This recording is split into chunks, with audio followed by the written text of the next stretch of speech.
What's up, everybody? Welcome into a new episode of the Rapala We Are Collegiate Bass Podcast. Going back just a few weeks, going to talk with Peyton Dunn and Luke Mcguffin from now 5th-ranked Emmanuel University. Got the win in the Bassmaster College Series event at Lake Okeechobee with a 2-day total of just over 32 pounds. Peyton, to start the year, that event taking place into January, close to early February, to get that win, to start your 2026 season with a bang. Talk about the significance of that for yourself and the team. Yeah, it was pretty significant to us. That's what me and Luke have been gunning for when we first started fishing, and since growing up in high school, middle school fishing, we won some high school tournaments, but it didn't compare to the college fishing level because some of these boys out here on this type of field, there's some sticks out there, and to have the competition, it gives you a real big boost of saying you have the chance to be able to compete against some of the best in fishing, because you look at all the guys fishing the VPTs and all the Opens and Elite Series guys, some of them that are dominating are fresh out of college. So us being able to get the win and be up there and be able to compete in all these other college tournaments to help us get to a 5th place ranked team is really special and something we've been working truly hard on since we got to college. Luke, similar question coming your way as well. I believe you said in prep for the interview that you're a freshman, your first year in collegiate fishing, to be able to get a major victory halfway through that first season competing out here. Talk about what that means for you as well, whether it's, just overcome with, pride and excitement to get the win, a little bit of validation, maybe knowing that you can compete at this level. Talk about being a freshman and getting that first major victory in your first year in college fishing. Yes, sir. It's for sure. It's a booster. Coming into it, to be able to fish my first big college or collegiate tournament means a whole lot. It knocks a bunch of, I guess you could say, pressure off. Me and Peyton, we've been working hard. We fished very, very well in the fall. And just going into it, we just had our heads down and we were swinging for the fences. And to be able to pull up on Okeechobee, stop one, and show out like we did, it means a whole lot. It's something that I'll never forget for sure. But it also it sets a tone. So we got a target on our back now. One tournament down, we're leading AOY. We got to go into Santee Cooper strong. But I know that there's nothing me and Peyton can't accomplish together.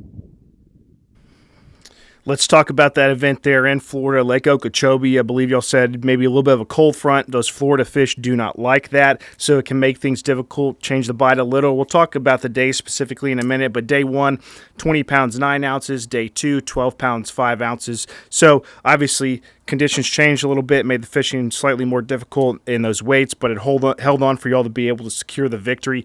Peyton, talk about how the fish were setting up their first part of the year in Florida at Lake Okeechobee. Yeah, so I grew up not too far from Lake Seminole, which is right there on the Florida-Georgia border, and it's kind of taught me a lot about cold snaps and how fish will become lethargic when a cold snap hits, especially when it's been in the 80s all week of practice. And when we got down going to Okeechobee the last year, we had a tournament down there, same type of year, but the conditions were reversed. And practice, it was cold, and then tournament, it came hot, and a lot of boys caught them shallow. But when that cold front hit during practice, we fished shallow day 1, caught them pretty well. But I just knew from the previous year and growing up fishing Florida strain bass, I knew a cold front pushing in was going to have those fish push off a little deeper and come lethargic and wouldn't move as much. So coming into it on tournament day, we kind of just went to a canal that we've been breaking down throughout practice and catch a fish here and there. And when we first pulled up in the canal, we caught a 3-pounder in practice. And I knew from previous years and just experience on that type of fishery that there would be more fish coming. And tournament day, when we pulled up to our canal, set the boat down, and there was, in the first 10 minutes, we seen a school of probably 30 and caught a 5.5, 2 pounders.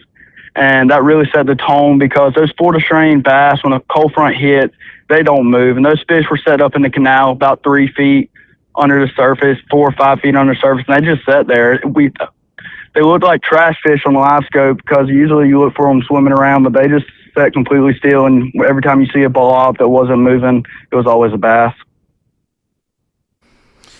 Luke, let's talk a little bit about the baits y'all are throwing at those fish. Florida that time of year, pretty standard stuff up shallow, maybe a little bit of chatterbait action, some soft plastics, downsizing and scaling those based upon the conditions that are blowing in. Talk about the baits that y'all had tied on the deck to catch the winning bag. Yes, sir. That cold front coming in, we knew we had to figure something else out. We knew the offshore bite probably shut off with the cold front coming through. Tournament morning and the last day of practice, the last half day of practice and tournament morning, we were putting in and it was like 32, 33 degrees right there first thing in the morning. So that cold front knocked them out. And whenever we went in the canals, we were focusing. We were throwing a Berkeley Stunner and a Maxent General and a 5-inch black and blue. That's kind of what we stuck with.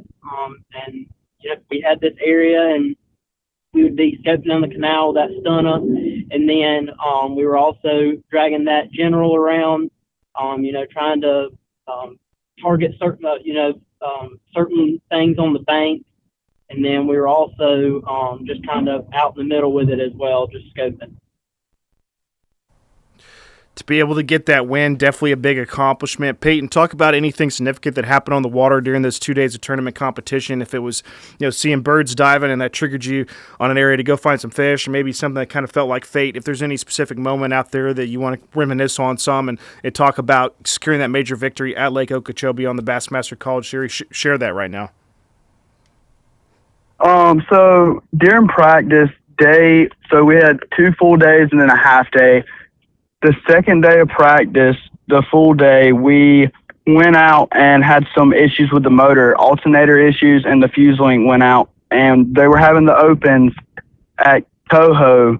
So we drove all the way to Toho to the Mercury trailer, got the boat fixed, and on the way there, we wanted to go practice in the Kissimmee River some where Brandon Pollock won and try some stuff up there, some current kind of related stuff. And we spun a wheel 6 times, an app on the phone, a spin the wheel app. We spun it 6 times, and 5 out of the 6 times it landed on Kissimmee. We knew we had our other canal that we caught them in, but we just, to get that off our mind, we went there to Kissimmee and practiced and didn't catch nothing. And that's when we knew coming into it that our canal we were catching them out of in practice where we're going to be at, and we knew to go there. And that's just how it kind of played out. That was really significant to us because it was kind of like a God's plan thing, because we didn't want to go out there to half day and go back to our creek and then just abandon everything and run up the Kissimmee River tournament day and just go because we were put behind the 8 ball due to motor issues. It's funny how that works out sometimes. I vividly remember a time in college we were fishing a qualifier in our club, and it was like early part of the school year. We were fishing a lake that had river kind of in the upper part, and then there was a main body of the lake you could run to. It probably took like 20 minutes, and we all showed up at the ramp, and everybody blasted out of there as fast as they could and get to their fishing spot and run all over the place. And there was a John boat, and his gear was all rigged out, and he stayed right there by the ramp and fished all day, and he ended up winning the tournament. It's funny how sometimes you think you need to go all over the place and chase these fish when in all reality, keep it simple, stay where you're able to go fish, and you can get the job done, which y'all were able to do. Luke, one last question about this victory, you two also being out there, and in your time in college fishing so far, what was something maybe you picked up on or learned that week that could have helped y'all secure the victory, or you think will help you later down the line as you look to grow your fishing career as well? Yes, sir. One thing I know about Florida bass is, a lot of people think, they'll be on them one day and they go back the next day to the exact same place and they can't get bit and they'll claim that the fish left. Those Florida fish don't leave. They're still there. It's just if you can get them to bite or not. And after day one, we knew the quality fish were going to be in that area, and we knew that we were going to throw everything we got at that one area. It was a special place that we found in practice. A little bit warmer water, and with that cold front coming through, it was very significant. So day 2, we knew we were going to go back. We knew it was also going to be a challenge. We had some, we had boats kind of following us and watching us, so we knew we were going to have some boat traffic day 2. And we kind of just stuck with it. We knew we couldn't let it mess with us, and we just stuck to it. And that's kind of where we went, and it played out. We're talking with Peyton Dunn and Luke Mcguffin, winners of the Bassmaster College Series event at Lake Okeechobee a little while back. They got the win there for their team from Emmanuel University, who is ranked 5th now in the Bass Pro Shop School of the Year presented by Abu Garcia. Peyton, we asked you guys at the beginning of the interview what this meant for y'all to start the year off with the win. Y'all answered that. Let's do the same thing, but looking at the point of view and perspective of the team now in this race for college fishing's only all-encompassing national ranking system. Y'all are sitting in 5th. The top 5 has y'all in a place that Emmanuel's done well throughout the years, but maybe not sustained this late into the season this much success. Talk about the importance and significance of y'all getting that win and helping to get this year going to keep y'all, we're kind of at the last third or so of this season for the Bass Pro Shop School of the Year presented by Abu Garcia. Y'all are in a good spot, and you two helped contribute to it. Speak to that. Yeah, so especially I want to give a mention to our my roommates, Peter Ligon and Logan Fisher. They got second at Kissimmee for stop one of the Legends Trail, and us then going next to the next Florida Strain and getting the win.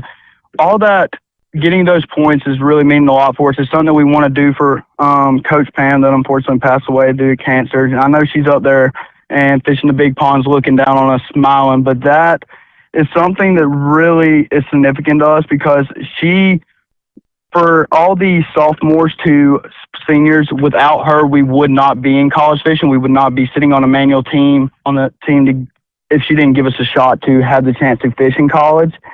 And even including some of the freshmen that she signed, without her giving us a shot, we wouldn't be sitting at number 5th ranked team, because she giving us the chance to fish in college is just, we'd like to just finish the year off with a top 5, if not better, for her, especially with it being her first year going. Yeah, as we talk about it, Coach Pam Martin-Wells, Emmanuel University bass fishing coach for a long time, passed away last year after a battle with cancer. Just recently announced as an inductee to the upcoming class for the Bass Fishing Hall of Fame. Awesome honor and accomplishment for her to receive there.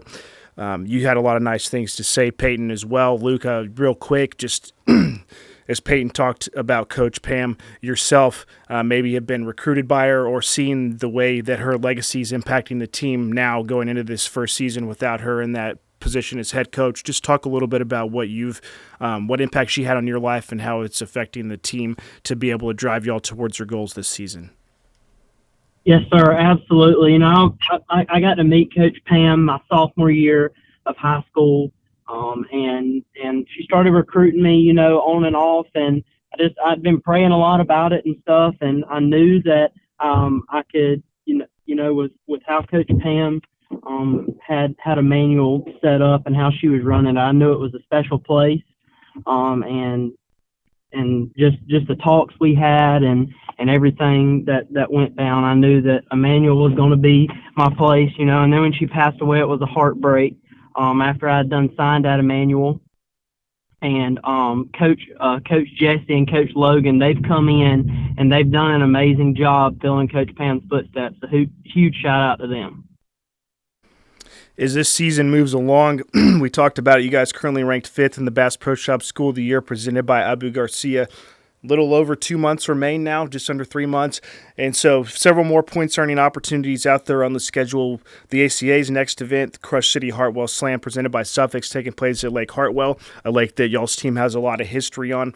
Peyton, talk to maybe the way the schedule sets up and how y'all think that could impact the opportunity for you guys to earn some major points and take advantage of those locations here coming up as y'all have some history. As we've been at Lake Hartwell, I don't believe that anyone's won, but I know that y'all been amongst some of the best points-earning teams as y'all want to achieve the goals that you have set forth in front of you. Capitalizing on those events on the schedule is going to play a key role in determining y'all's success.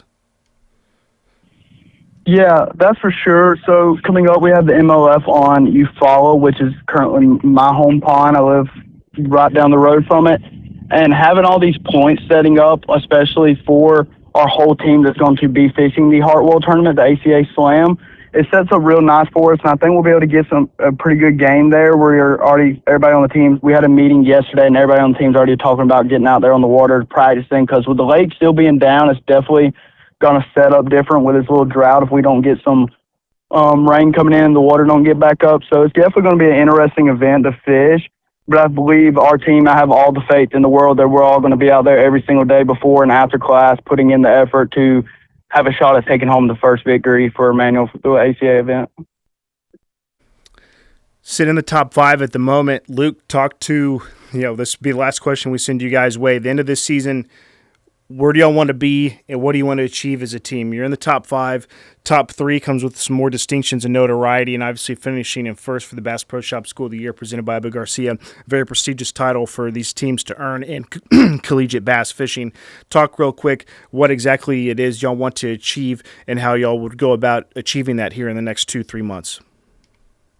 Yes, sir. One thing about us here at Emmanuel, no, we don't have 80, 100 kids on the team, but we've got smaller numbers. But the numbers we have here, most are just they're sticks, dude, and that's what separates us apart from other schools and being able to compete. It's harder to compete with us to have smaller numbers here at Emmanuel, but it just shows what talent we have here to be able to compete, and it would mean the world to be able to get a top 3, or who knows how it might turn out. If we keep showing out like we've been doing, we could go a long ways with this, and it just means so much. It's the brotherhood of it, and just for us to be able to come together and make the run that we've made so far, and who knows what the future holds. It means so much.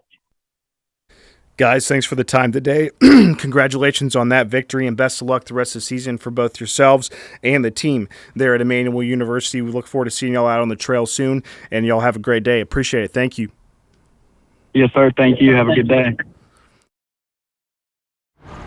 Welcome to Minnow King. How can I help you? Everything looks good. I'm friggin' starving, man. Been spawning all morning. Ugh, TMI, bro. What do you want? I'll take a Crush City freeloader and gizzard shad. Anything to drink. Water. Pull ahead, please. Welcome to Minnow King. We're gonna have what he's had. Yeah, throw me in a Ned BLT, too. Pull ahead, please. Calm down. Quit feeding him so much. Hey, man, I'm trying to, man. If you If you overfeed him, he's going to hide under a log.